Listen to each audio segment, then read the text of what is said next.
reading of the county council order, May 12, 2015. As always, we have someone say our invocation tonight, Mr. Nash, will lead us in our invocation. Then we'll all say the pledge of allegiance, and we'll all stand. Dear Lord, it is such an honor to be on the county council of Orange County, to make decisions that will be pleasing in your sight.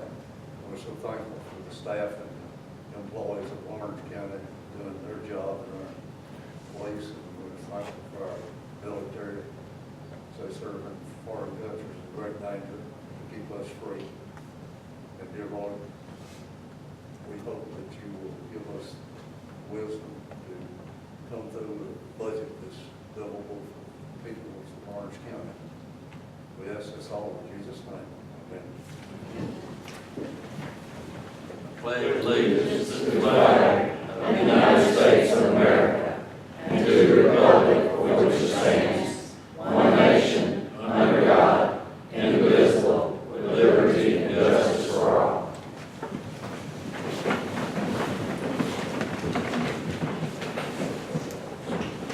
I'd like to say that we need to keep in our prayers the two law enforcement officers that lost their life this week, trying to carry out their duty. Let's all keep them in our prayers, and I understand there's been another big earthquake overseas where they killed all them other people. They've had another big one today and yesterday. Just keep them in your prayers. First thing on our agenda tonight is approval of our agenda. Do we have a motion for approval of our agenda within? And then we'll ask for any additions and deletions. Mr. Chairman, I move approval of the agenda for tonight's meeting. Second. We got a motion and a second. We have two deletions, number 3 and number 4.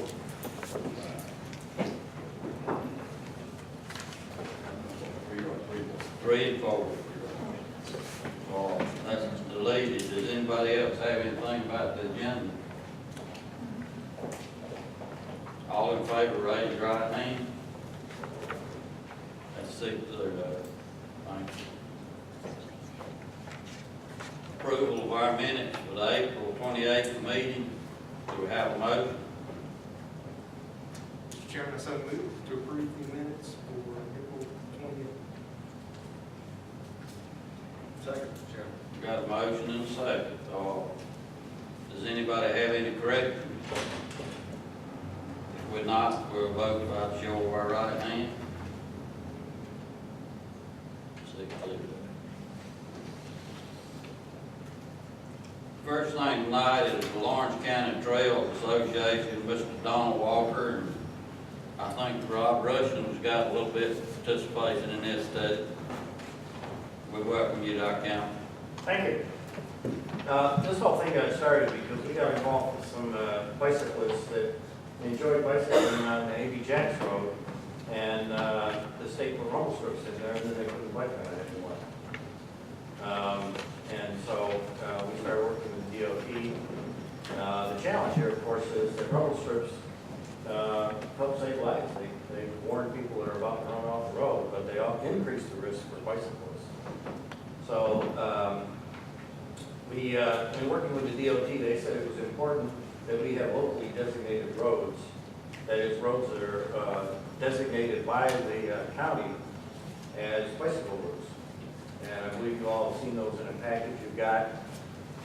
For the benefit of others, there's a map over there on the wall. And it's basically a loop that runs through the county, kind of from Fountain Inn down through Lawrence and Clinton, and then up back, looping back by way of some northern routes, with connectors into Newberry County and Union County and Spartanburg County. The current engineering directive from the state DOT regarding rumble strips now makes accommodations for bicyclists, and those accommodations vary by the nature of the road. But it's important that we designate roads as bicycle routes so that those accommodations are made on those routes rather than on trying to do them for every road in the county. That's the thumbnail. Are there questions? Rob, you want to jump in, or where are we going next? Chairman, obviously I had the kind of unique opportunity when I was with DOT to see this from the state viewpoint. DOT is a big proponent of establishing bike roads, but it doesn't feel like it's the appropriate authority to actually set the routes. They prefer the local county governments to kind of put their blessing on the individual routes and get that local input. While with DOT, I did review these routes with Mr. Walker and his group, the Trail Association, and Mr. Holland also reviewed this set of routes from a roads and bridges standpoint as well. And actually, we've made a few changes along the way to accommodate what, from a road standpoint, view. So this particular route that's on these on the maps now has been well thought of through many different people, many different groups. I think that our department, Public Works, that supports the establishment of this bike route. I think it gives specific routes that we can consider for the bicycle traffic. Signage can be, or these roads can be tailored for bicycle traffic. We have specific routes to target for bicycle safety. And then the public can also be educated as to where they might be more likely to encounter bicycle traffic. And of course, this is part of the bigger picture of encouraging tourism and a healthier lifestyle in the county. So again, from the state standpoint, they're looking for the county government, the county council to kind of put their stamp of approval on the actual set of routes so that they can consider these routes when installing things like rumble strips or anything else that might impact the bicycling public. Mr. Chairman, I might add, we checked with our insurance carrier, and they don't have a problem with this. This designation of roads already established. I agree with Mr. Rushman. This would be a good designation. Mr. Walker, there would be some, not control necessarily, but at least designate places where folks can ride bicycles. It seems to be a very popular sport activity around here, so we encourage council to approve it. So Will it be passed off the main road? Is that what it will be, or will it be people pedaling on the main roads that's designated here? To the extent it's possible, we stuck to back roads and not main roads. Yeah. There are a couple of spots, like coming down Old Lawrence Road, down from Owings and down towards Lawrence. There's a couple of places where they have to go on 14 for a little bit. There's about 1.5 miles on Route 49, and I think it's about 1 mile on Route 101. But other than that, we stuck to back roads to stay away from main roads. The routes, by the way, were ones, we pulled together a team of bicyclists from around the county, and these routes were identified by them as the routes they would prefer. And as you might imagine, bicyclists would much prefer to stay off the main roads, so we did that as much as we could. I know Highway 14, I believe one of these is following Highway 14 pretty good. It's a very busy highway, but I'm sure y'all checked all this out. We'll start over. Keith, you got any questions? Yeah, Mr. Chairman, I do have, I guess, one question and a statement. Please don't get me wrong, I was a regular bike rider up to just a couple of years ago and enjoyed the activity and think it's a great activity. But I also feel very strong about the rumbles, the side rumbles. Traveling as much as I have in the past 6 or 7 years, I've seen firsthand those things really save people. Now, that's on the interstate highways, I've seen most of it, but it definitely is a help. Two things that establish, or a couple things that establish this route. I certainly think that we should have some signage, and I certainly agree with establishing a route there for to challenge riders and to encourage riders. So I'm opponent for that all the way. The one question with the rumble strips are typically, on the sidelines or just past. Shouldn't bike riders normally ride in flow of traffic? That's, you know, that's what typically they ride in the lane, in traffic, you know, obey traffic laws. So does that really make a difference out there? The current engineering directive for rumble strips specifies different kinds of rumble strips for different road situations. So, for example, if there is no paved shoulder, so there's no place for bicyclists to go off the road anyway, they put a continuous rumble strip there. Right. If there's at least a foot of paved shoulder, then they'll put in what they call a skip pattern, so that there will be a rumble strip for, I think it's 48 feet, and then not for 12, 48, not 12. And that gives the bicyclist an opportunity to get over there. And if it's more than a foot, then the engineering directive specifies they'll leave at least 3.5 feet, if there's a bike lane there, 3.5 feet open. So there'll be a rumble strip between the highway and the bike lane. So, whereas when we first started this, the DOT's intent was to decide which road would have them and which one wouldn't. So it was an all or nothing. But now they're working with various bicycle groups around the state. They've come up with a rumble strip program that accommodates bicycle requirements, but still has rumble strips everywhere except the most rural back roads. Well, I appreciate the efforts of groups like yours and those like yours and staffs in this time. Thank you. Mr. Rushing, thank you, Mr. Chairman. Ms. Knight? Yeah, I have one question, basically. When you get on rural roads and there's nothing but right away from ditch to ditch, back to the ditch, back to the ditch, back on the other side of the road. If you have to have more, who's gonna pay for the property where there's no right of ways on county roads? The designation of bicycle routes doesn't demand that we do any pavement or widen roads or any of that. It just says that by designating them as bicycle routes, then whenever there is any maintenance or any kind of work on them, consideration will be made for bicycles.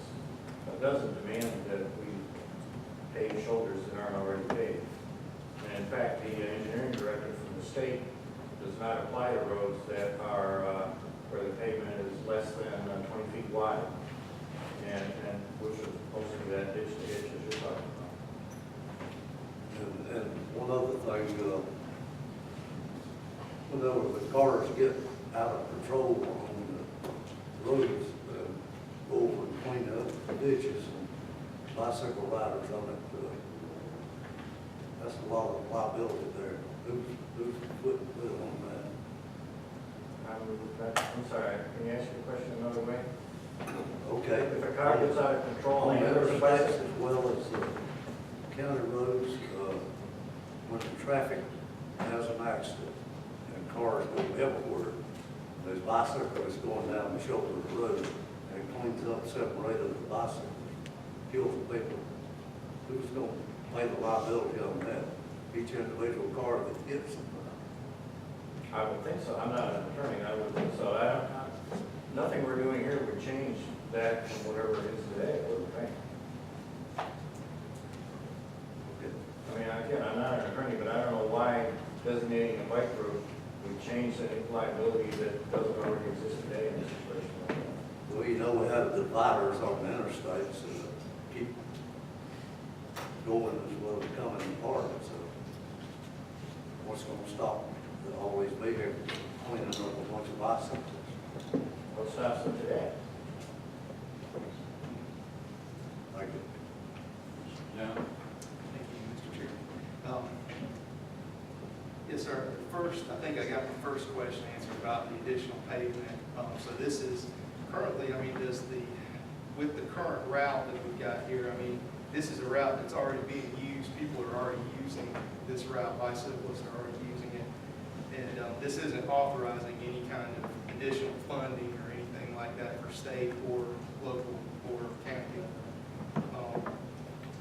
No, as Mr. Rushing said, what it says is that in the future, where there's an opportunity to consider bicyclist needs, do so, but it doesn't demand that anything be done.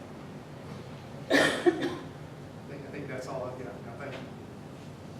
Sanders? I think I've got to understand it was not a bike lane, it's about a bike route. Yes. And so, but, Now, if someday you guys got money to spend, and you don't know what to do with it, you're welcome to put money. I like the bike lane. Oh, yeah, they're all that way. Mr. Pitt? I'm in support of it 100%, Mr. Chairman. No further comments. I think a lot of the questions you've heard tonight, our funds are so tight, most of the council members up here are worried about what it's gonna cost. As far as interstate, you're not allowed to get on the interstate with a bicycle. I look at it as a safety issue, and Mr. Nick Nichols was here, and I'm satisfied he's went to some accidents where bicycle riders, I think we've had a couple killed here in Lawrence County, bicycle riders haven't did. One on Fairview Road, I believe I remember. Yes, sir, in the past, the biggest problem we have is mopeds. Yeah, but, I go to Simpsonville occasionally and, up Fairview Road, and you hardly ever go up Fairview Road if you don't see somebody pedaling up through there. I know when I was a kid, I rode a bicycle as much as anybody did. But, nowadays, cars are running 70 and 80 mile an hour where they used to run 30 and 40, 50 mile an hour. And there's a lot of difference out there now. You get a bicycle out there trying to take a lane up, and you got 10 cars backed up behind him. What proper thing he should do is pull off the side of the road and let them go by, but that's not for me to write a law and say to do that. But I know the bicyclist has got a right of way. We got a resolution, I appreciate you coming tonight, we got a resolution 2015-13. I'll ask for a motion, and this basically does not take any responsibility for any of this. It's just a resolution in support, promote, detention, creation of bicycle trails in Lawrence County. I'll entertain a motion for resolution 15-13. Mr. Chairman, I make the motion to pass resolution 2015-13. Got a motion, we have a second. Second. All in favor, show by raising your right hand. 6-0. Thank you. Thank you very much.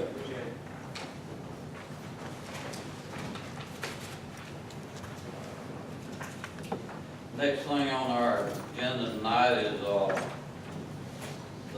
person that I had appointed to the planning commission, and, we're planning on getting the planning commission back in force, and,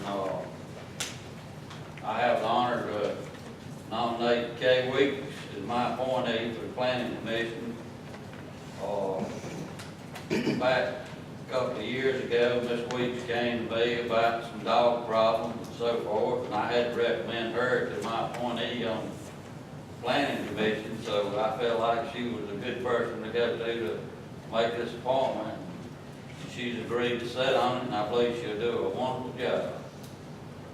And, I'd like to entertain a motion for approval for Ms. Kay Weeks for the planning commission. So moved, Mr. Chairman. Kay Woods, Marcus Miller. Second, Mr. Chairman. We got a motion and a second. Does anybody have any questions? If not, we'll vote by show of right hand. 6-0. Welcome, Mr. Kay. Kay's with us tonight. She comes to most all the council meetings. Next thing is second reading ordinance 786. This is ordinance to rescind and amend ordinance 347. It has to do with employees' insurance, where they were getting a, I guess you'd say a fee for not taking the insurance in the county, and it's been ruled that it was kind of unconstitutional to do that, so I'll entertain a motion for second reading. Mr. Chairman, I move for second reading of ordinance 787. More discussion. 786. Excuse me, my apologies, 786. We got a motion, we have a second. Second for discussion. Okay, we got a second for discussion. Ernie, you wanna hit this right quick? Yes, I'll try. Back in the early nineties, county council passed approved ordinance 347 that allowed certain employees who were eligible for the county health insurance program and who had alternate coverage and had to be proved to have that coverage to receive a salary supplement, I guess would be the right term, or addition based on the fact that they were qualified for the insurance coverage, but opted not to do it, again, with proof that they had coverage from other sources. That ordinance was passed in 92, somewhere in the early 90s. And at that time, the county actually had Attorney General opinions that verified that was a legitimate practice and certainly a viable thing to do. Since that time, there have been other incidents, other research into this, and I think Mr. Cruikshanks and others have received a Attorney General opinion that declares that it's not the proper thing to do. That it's close enough. And so what this ordinance would do would be to basically rescind that ordinance that was passed in the early 90s to comply with current legal opinions and that sort of thing. There are somewhere between 35 and 40, I think, employees that certainly currently take advantage of this or participate in this program. I don't need to point out, they've done nothing illegal. It was an ordinance passed by the county council 25 years ago and 20 plus years ago. And they have, some of those who have provided proof of insurance have participated in the program. For most employees, the ordinance would end the funding of this in December of this year. The reason for that is that we open enrollment in the state health insurance program in October.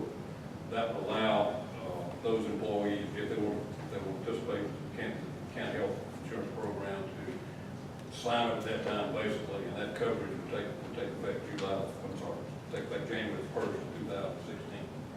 So the intent is to try to give people a little bit, some time to adjust to this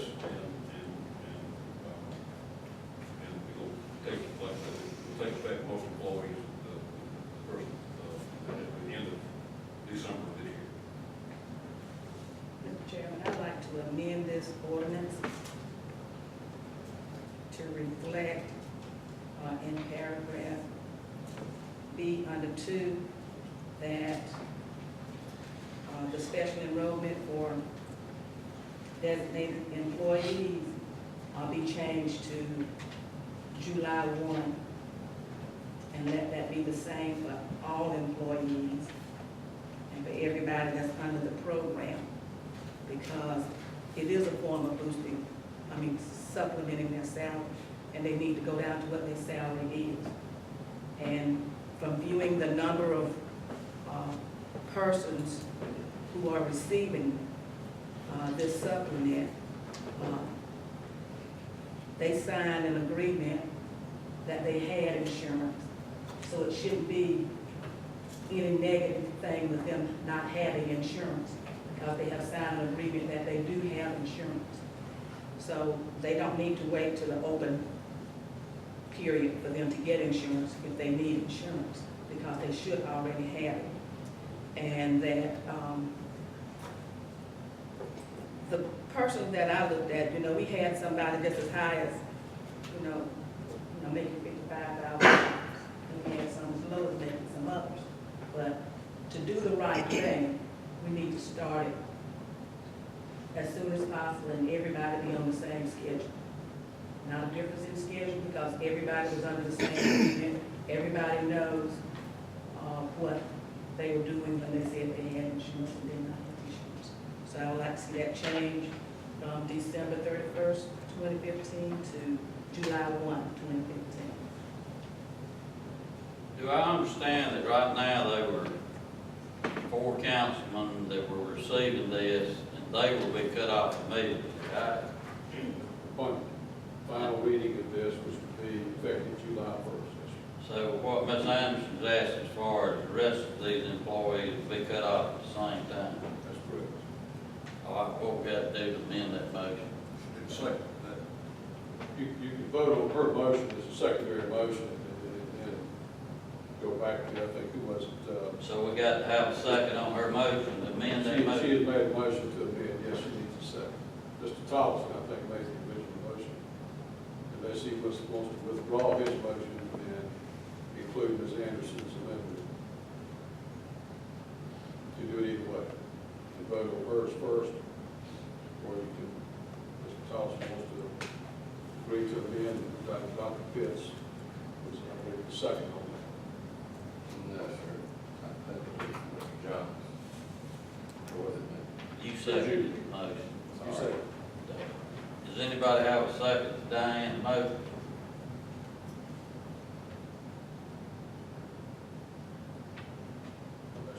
Diane's motion dies for lack of a second, so, could you vote for primary motion then? Yes. yeah, but we're gonna, Mr. Pitts wants to discuss. Mr. Pitts, I have no further comments, Mr. Chairman. Mr. Seegers explained.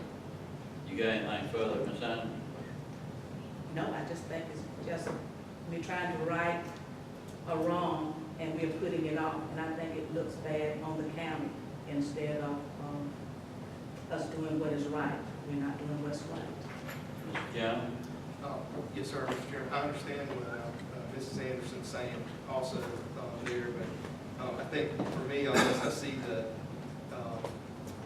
because the open enrollment would end on December 31st, that's the reason I see this as a good way to do this. Excuse me, open enrollment is not December 1st. We need to have all the information. It's October, starts October. October 1 through October 31st. So the new plan would start January 1st, so December 31st would be. All of them supposed to have insurance already. I understand, yeah, I think it's a good because they've been receiving this compensation for some time. I think it's the right thing to do to phase it out. Mr. Knight? I think it ought to run till December 31st, especially for the employees that are receiving that amount of money. It gives them time to adjust their spending habits. Me being one of the councilmen that don't need the insurance, we can get a refund for it. I can do without it, but I'm proud I already had it. That's why I retired at 62, because my wife had to get retirement insurance, so it didn't necessarily need it. But I think county employees definitely need time to adjust. Mr. Dawson? Mr. Chairman, I fully understand Ms. Anderson's point, but don't necessarily disagree. But I've looked at some of these employees are on the lower side of the scale, and unfortunately, I would rather phase out a little slowly. I wouldn't necessarily have to go to December last, but I think phasing out next month is a little bit. Thank you, Mr. Chairman. And I also would like to say, I don't wish any negative feedback, negative part toward any individual. It's just only that I think this is the right thing for the policy and for the county. It's not that I have any negative about any of the employees here. I love them and I wish them well in anything that they do. I feel it's a compassionate thing to do, if that's the word to use, to not just shut it off all of a sudden, because some of these employees are making in the low 20s. And to take, I don't know how much money it's gonna be, $1,500, a couple $1,000 a year for their payroll. I mean, it's not something we need to just do all of a sudden. That'd be, I don't know what that would do. I'll call for the vote. All in favor, raise your right hand. All opposed? That's 5-1.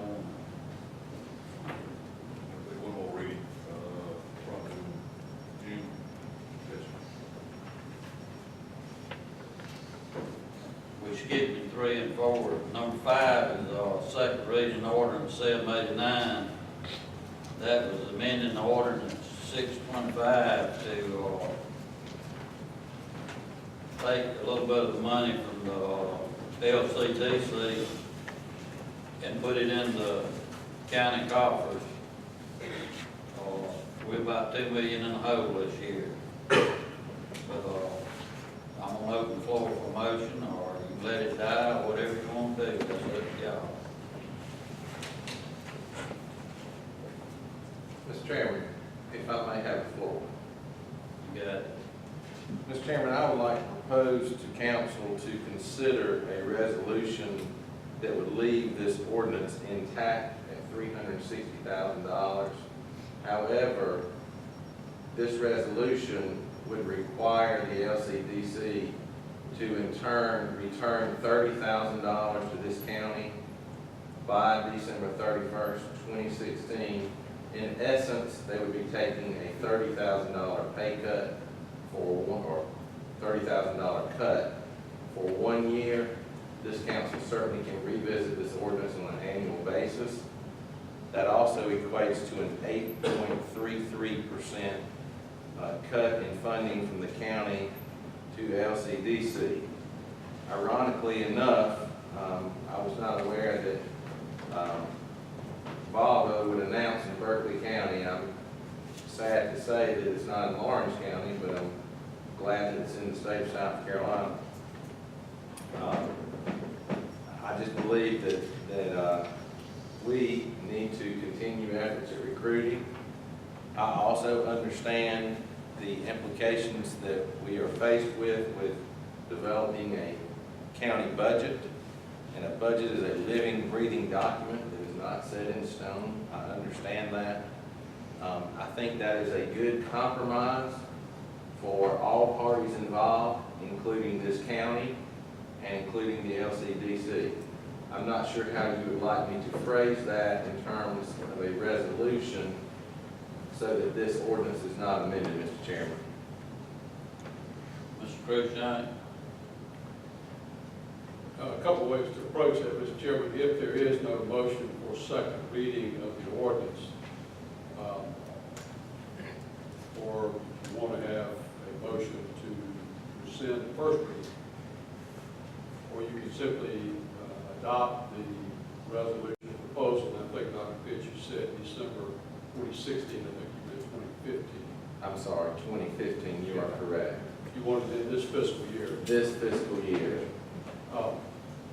You can adopt his resolution and then just take the second reading off the table completely. 789. Could I ask one question about the candidate list? Yes, sir. The ordinance 625 stays in effect. Yes, sir. That would be a $90,000 per quarter allocation from Treasurer's Office to the developer corporation. Yes, in effect numbers. Would one of those allocations be reduced by $30,000, or would they simply write a check back to the county $30,000? I think for simplicity purposes, just write a check back to the county. Leave the quarterly payment as it is, since it's already in place, and just have the developer corporation write a check for $30,000 based on Dr. Pitt's resolution, if that should pass.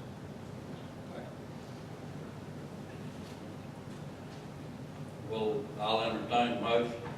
Okay, Mr. Chairman, I would like to make a motion for a resolution that would leave ordinance 625 intact and require the LCDC, Lawrence County Development Corporation, to write a check to Lawrence County on or before December 31st, 2015, in the amount of $30,000.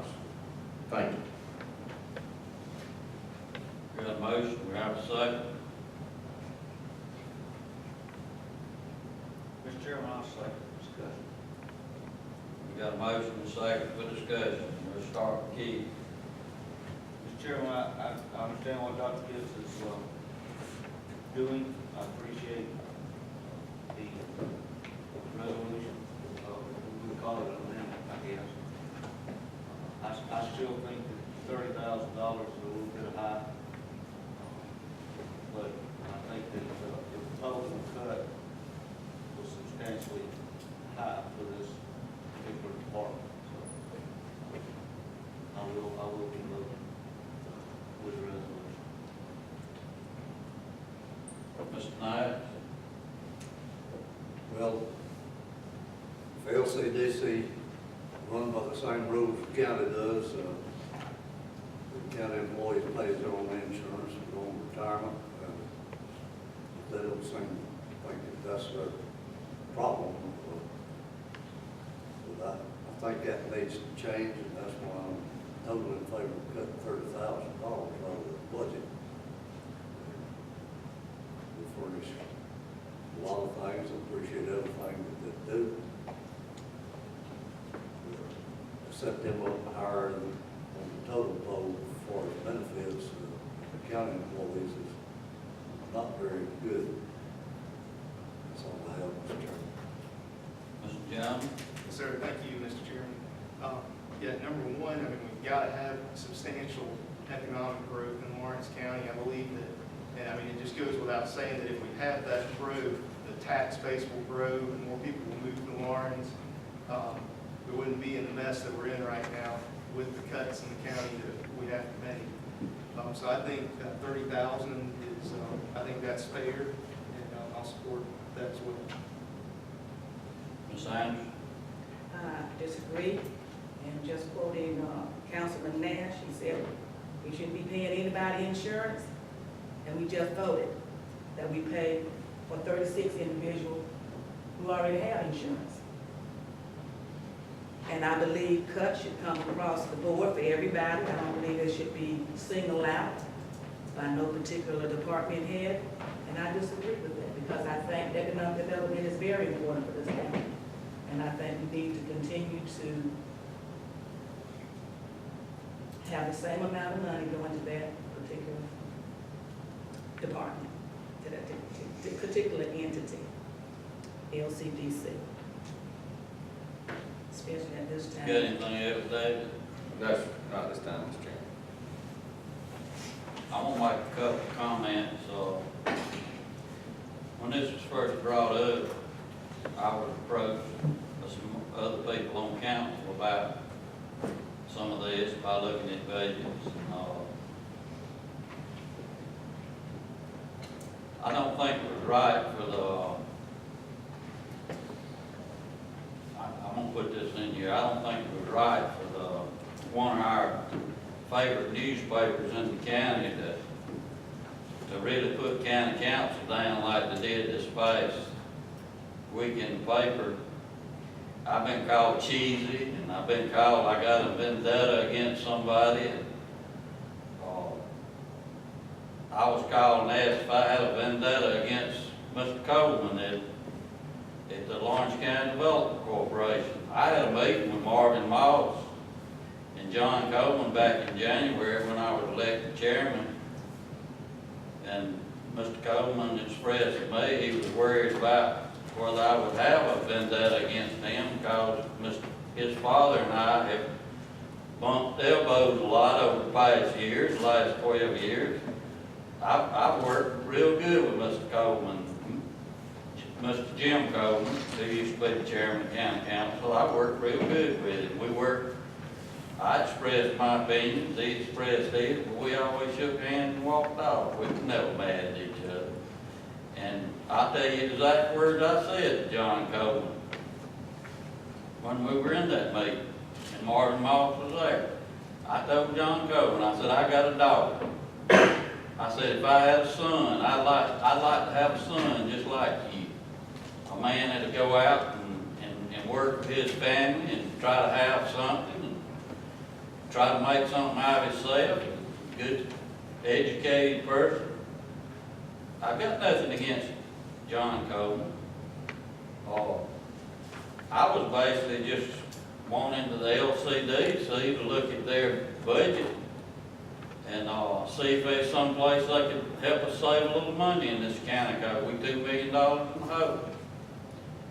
And for the newspaper to say that this county council has never done anything for this county, I don't know where that's coming from. Anything the LCDC does, they bring it to this county council. Anything imported, like spending money or parks or so forth, comes through this county council. It has to be voted on by the elected people in this county. There's not anybody in the LCDC that's elected, except Mr. Pitts right now. He's the only one in the LCDC that's elected. I went down through the budget of the LCDC, and I said,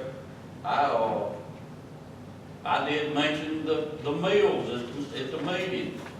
I didn't say they had to cut out the meals at the meeting. I said that might be somewhere you could cut a little bit and save this county some money. Certainly some salary increases. I was very, very interested in that. This council is a direct related party to the LCDC because we furnish money to the LCDC, tax money. So we're a direct related party to it.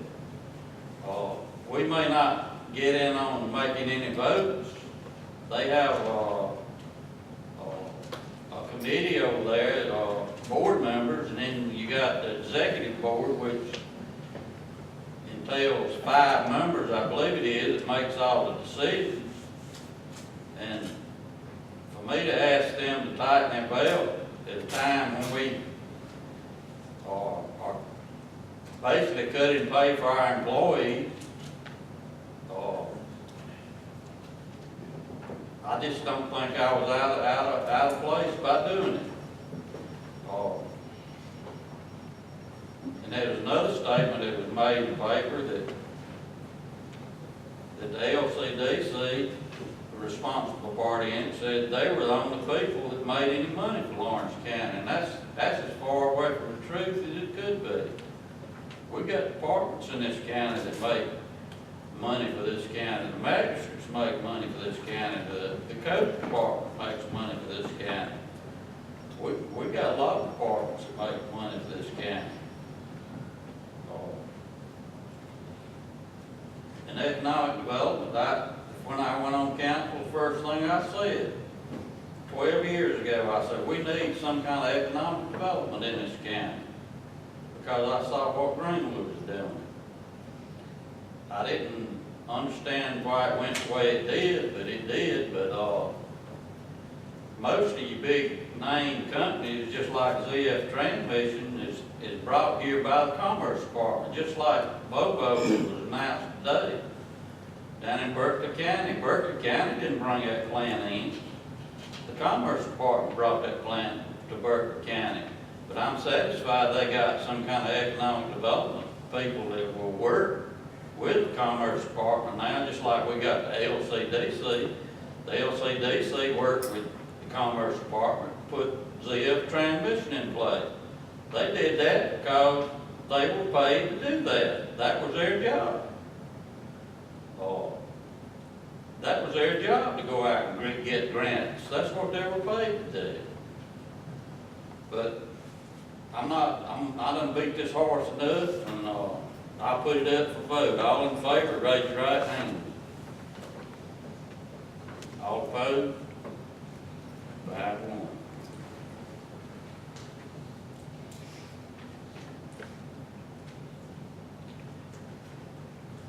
All right, next thing we got is first reading ordinance 790. It's Project Needle. Mr. Cruikshanks, you want to address that first reading? Be happy to, Mr. Chairman. A couple of meetings ago, council dealt with the first reading of the fee in lieu agreement for Project Needle. This is for adding the Project Needle property into a multi-county industrial park. This will get the readings of that ordinance and the fee ordinance on the same link. We'll be presenting second reading of both the fee ordinance and the multi-county park ordinance at the meeting of May 26th. This is simply putting the company property into Multnomah County Park for the purposes of the transaction. And we certainly recommend favorable approval of this. I'll entertain a motion for first reading ordinance 79. So moved, Mr. Chairman. Second. Got a motion and a second. Does anybody have any discussion on this? If not, we'll vote by the show of the right hand. 6-0. Thank you, Mr. Chairman.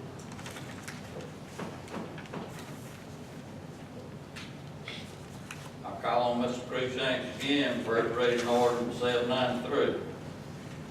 Mr. Chairman, if the council will recall in December, at our last meeting in December of last year, a reducement resolution was offered for Project Zeus. Excuse me. Project Zeus has since released the name of the company, which is 3S International Incorporated. They will be bringing and investing about $15 million.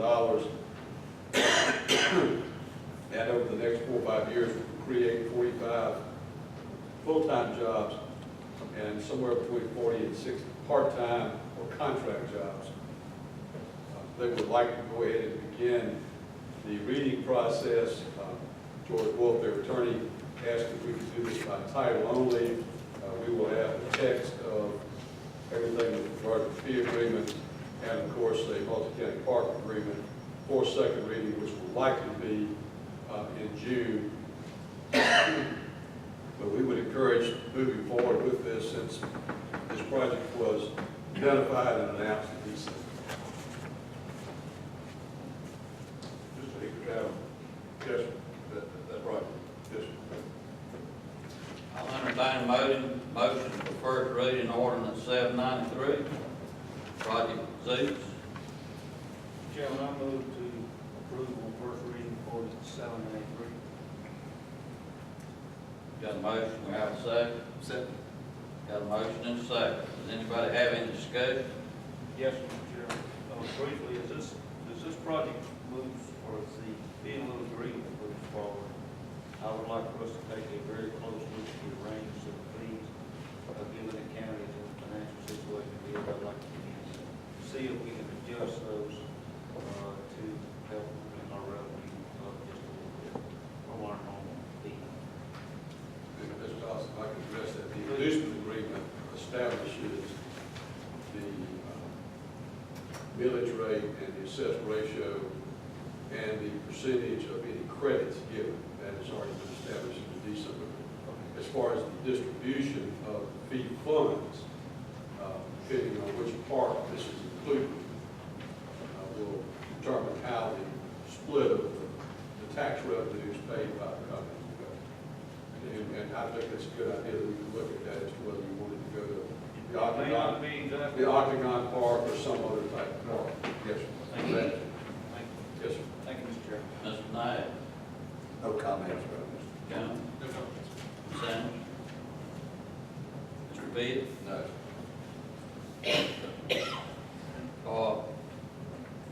All right, we're gonna have first reading on ordinance 793.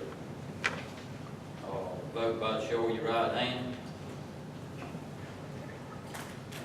6-0. Thank you, Chairman.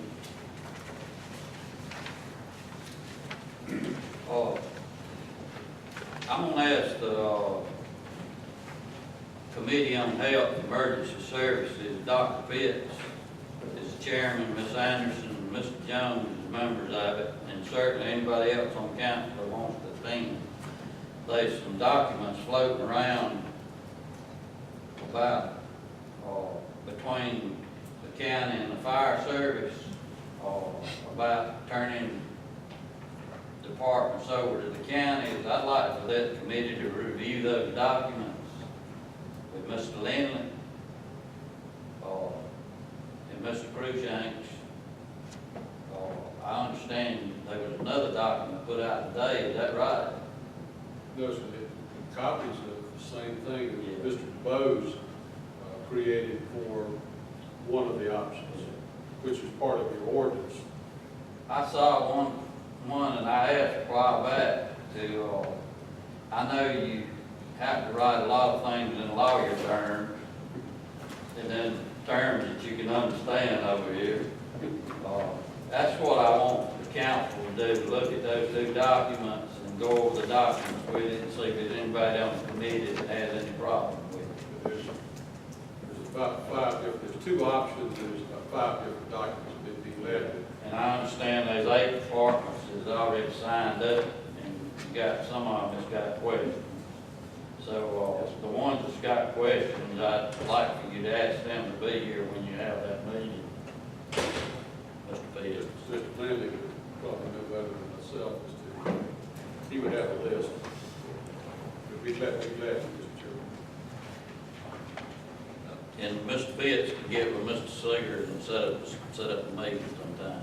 But certainly anybody on council is welcome to attend. I think Mr. Linley may have copied the document for you now. I've got it. He'd be glad to distribute it at the end of this. Again, it's just a formal thing, try to give us a ring. I totally understand. Chairman Hall. Next thing is the administrator report. Mr. Chairman, I'll be very brief. This is not right away, but not just you, Mr. Rush and I were talking today about the future use of Church Street Hospital building, over here on a couple blocks away. We moved in that building in 1992 for a year or two, and what, 20+ years ago. The administrative wing over at Hillcrest Square will be completed probably by late summer or fall. And that's about, what, about 7,000 square foot building or so that will be vacated. And I think there was some discussion of it, maybe the last budget session about what we do. And maybe. He's a long way from me, so he can say what he wants right now. Maybe assign that to a committee at some point, know what we can do.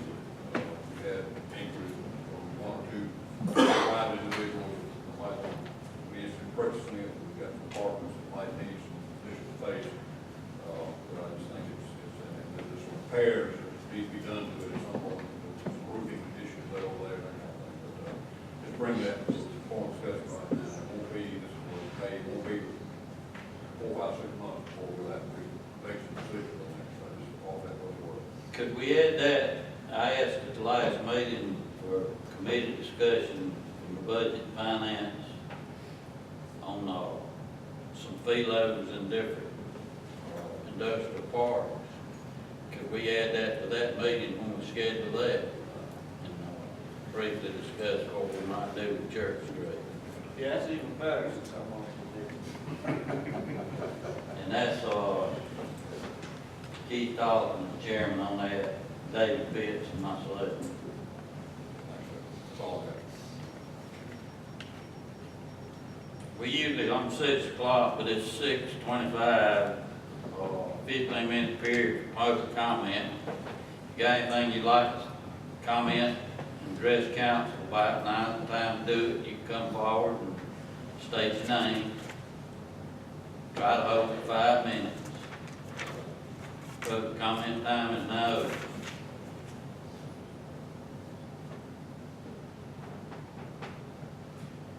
If there's no one to address public comment time, I'll close the comment time and I'll ask for comments from council members.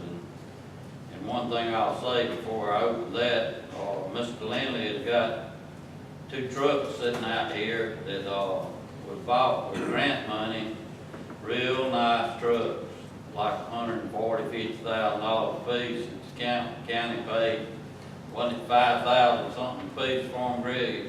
6,500 a piece. 6,500 a piece for, so if you get a chance, put your eyeball on those trucks, they do it real well.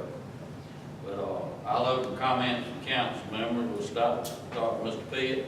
I appreciate that opportunity, Mr. Wood. I do have a comment. I just got a text that my son just hit an out-of-the-park home run.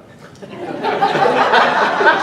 sitting here, and I want to say that hopefully we can use that metaphor, or that analogy, that this council, through that compromise with the LCDC, will look for more out-of-the-park home runs that they're accustomed to hitting. Thank you. Ms. Adams.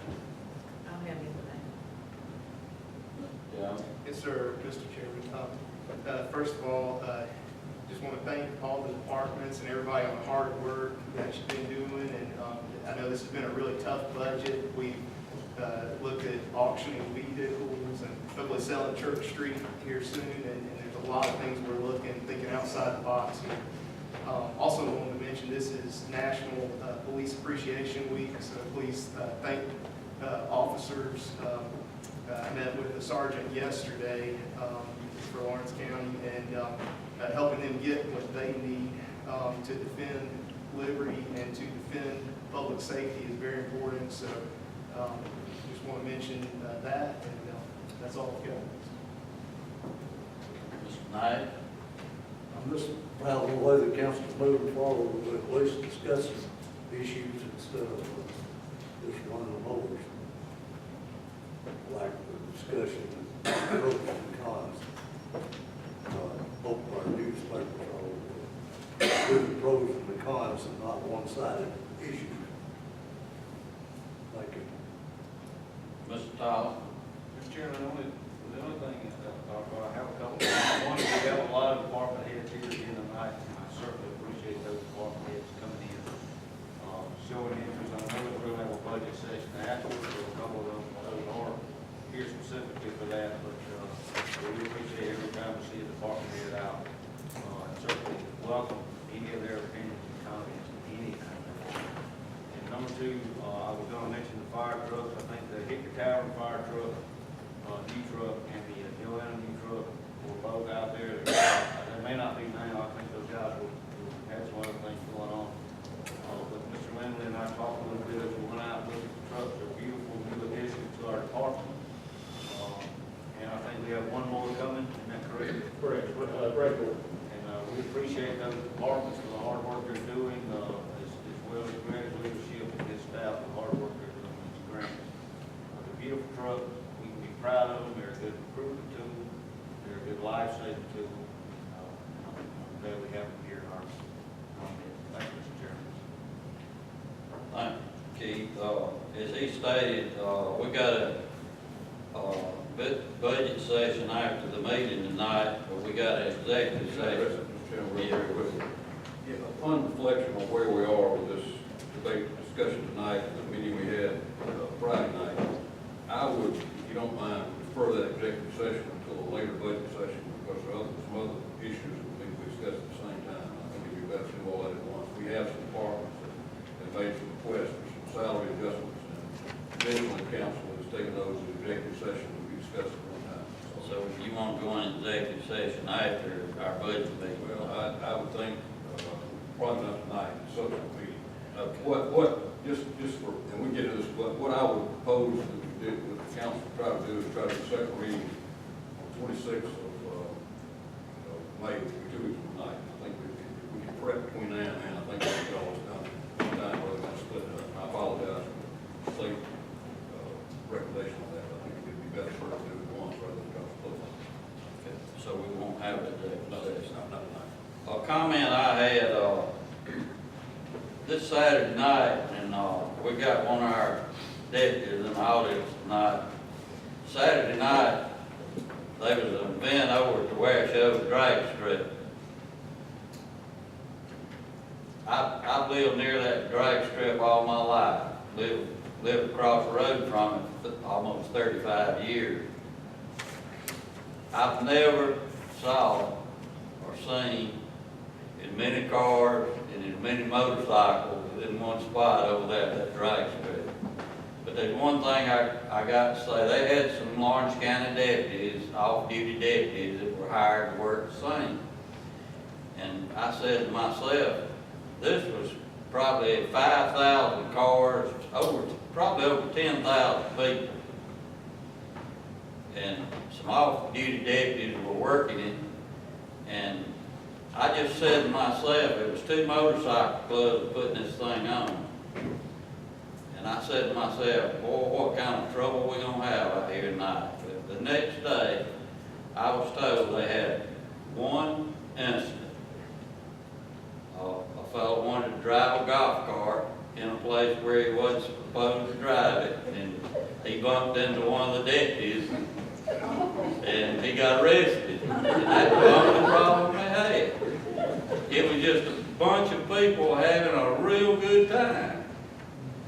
And, matter of fact, I let them park on my property. They didn't have enough parking for them. There were so many people. And I let them park on my property. I knew I'd have to pick up trash the next day, but I went out early on Sunday morning, and the man that owns the drag strip, he had already got out there early that morning and cleaned up all the trash on my property. So I just like to see it when it's nice when a plan comes together. And I got to compliment the Lawrence County Sheriff's Department for working it like they did and handling it like they did. Mr. Woods, I'd like the record to show that it's them Hellion golfers, not the motorcycle riders that's calling them.